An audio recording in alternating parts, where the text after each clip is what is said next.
Lu pernah denger gak tentang wanita pembunuh berantai paling kejam sepanjang sejarah?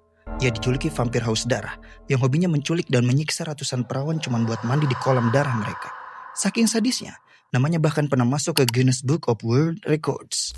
Apakah cerita ini benar-benar sejarah atau cuma fitnah? Cause we are curious, let's talk about Elizabeth Bathory.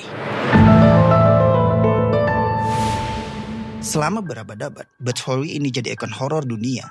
Cerita yang beredar bilang kalau dia ini vampire dan psikopat tulen. Demi obsesi pengen awet muda, dia dituduh menculik dan menyiksa 650 perawan dari desa sekitar kastilnya di Castile.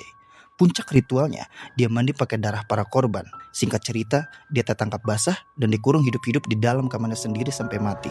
Serem kan? Nah, ini adalah ceritanya yang sangat legendaris. Tapi masalahnya, cerita itu kemungkinan besar adalah fitnah terbesar abad ke-17. Baru-baru ini, penulis Sally Puhak lewat bukunya The Blood Countess membongkar arsip-arsip tua milik kerajaan Transylvania dan hasilnya bikin melongo. Bathory terbukti bukan monster.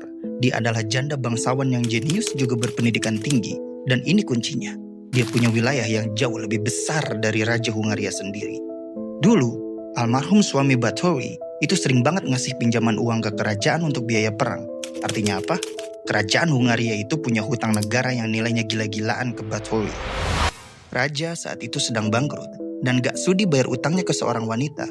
Jadi gimana cara paling instan buat lari dari utang? Ya, hancurin reputasi si penagih utang. Raja menyuruh tangan kanannya bernama Georgi Turzo menuduh dan menangkap Bathory sebagai penyihir gila dan pembunuh berantai. Jadinya negara punya alasan hukum tuh untuk menyita semua harta dan tanahnya, sekaligus menghapus utang kerajaan. Jumlah 650 perawan sendiri muncul karena saksi-saksi dipaksa mengatakan saksi palsu. Dan ini juga jadi alasan mutlak kenapa Bathory tidak pernah diadili di pengadilan terbuka. Kenapa? Karena kalau di sidang, dia berhak bawa saksi dan fitnah busuk kerajaan bisa terbongkar di depan publik. Setelah kita ulas cerita dari Elizabeth Bathory, gue bolehlah berpendapat ya. Ya kadang sejarah ditulis oleh pemenang. Fitnah ini sukses banget karena di era itu Eropa lagi gila-gilanya sama perburuan penyihir. Menurut gua, dia ini korban cancel culture paling brutal di masanya. Bayangkan, di zaman itu wanita yang punya kekuasaan, pendidikan, dan harta itu dianggap ancaman. Dan cara paling gampang buat meng-cancel Bathory adalah dengan menuduh dia penyihir. Terlepas dari kebenarannya, legenda horor tentang Bathory sangat populer dan terus dibahas dalam sejarah dunia. Yah, kadang cerita kalau udah dibumbui horor ya jadi asik aja gitu ya. Tapi balik lagi, lu mau percaya versi cerita yang mana?